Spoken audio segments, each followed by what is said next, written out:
Hey, my name's Robert Bogues, and I am actively in recovery. The clearest point I like to try and get across to people is the progression of addiction. My progression of addiction started right around 5th grade using alcohol, and then it was weed. All through my teen years, LSD, pot, alcohol were kind of like the staples of my diet until I got into cocaine around 17 years old. First time I did cocaine, I didn't get paranoid. I thought I was having fun, but progressively, year after year after year, the paranoia level went up. At the age of 20, I decided to give it all up and quit drug dealing, and I took off to California.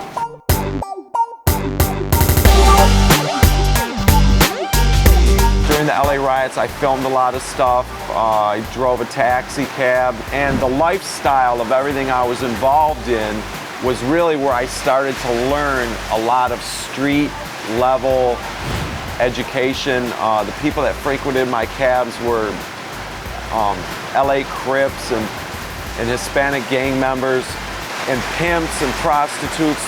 Those were my friends, and I started filming them and speaking tough love to them, and I ended up selling that to a TV show called Hard Copy.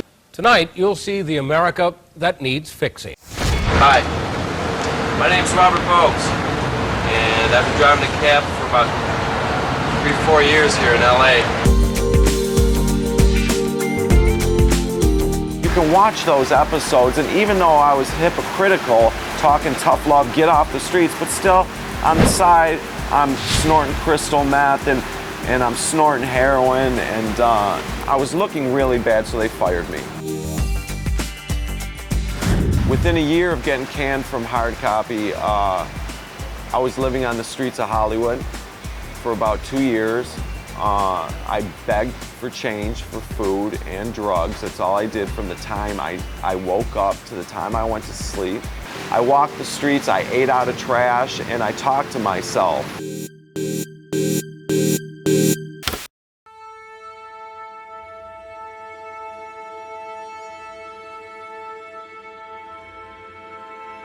I went to prison. I stole a car from a woman and went on a high-speed chase using a toy gun. So I went to prison for armed robbery, carjacking, and a 4th-degree fleeing and eluding. I ended up doing 5 years altogether and still hadn't learned about recovery. When I got out of prison, I didn't want to use. I had been clean for 5 years, and I had a backache because I was working so hard, and I took a low-grade opiate pill. And that right there triggered my brain and told my brain, reminded my brain everything I had loved about addictions 5 years prior. And 2 days later, I was back to shooting heroin, and that run lasted 10 or 11 years till I went to rehab. It was my last suicide attempt, which I took 96 Xanax, and I shot a gram of heroin. I came to 3 days later, and I was like, all right, well, maybe there is a God.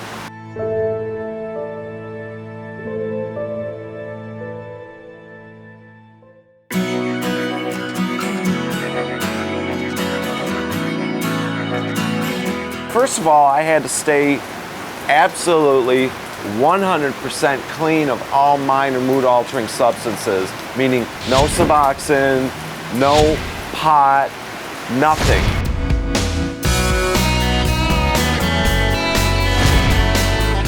I started going to meetings. I did 6 to 10 meetings a week for the first 3 years. I had service work to humble myself. A 12-step program is the only thing that worked for me. Everything in my life started to change. I started to want to live.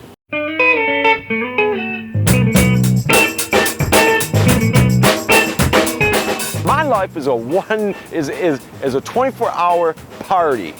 That's the way I look at it. I enjoy every minute of every day. I have gratitude for everybody I come in contact with. It's crazy, man.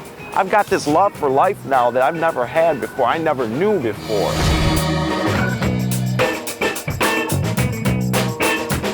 And let me tell you something, guys, I am not special. I'm not different than you.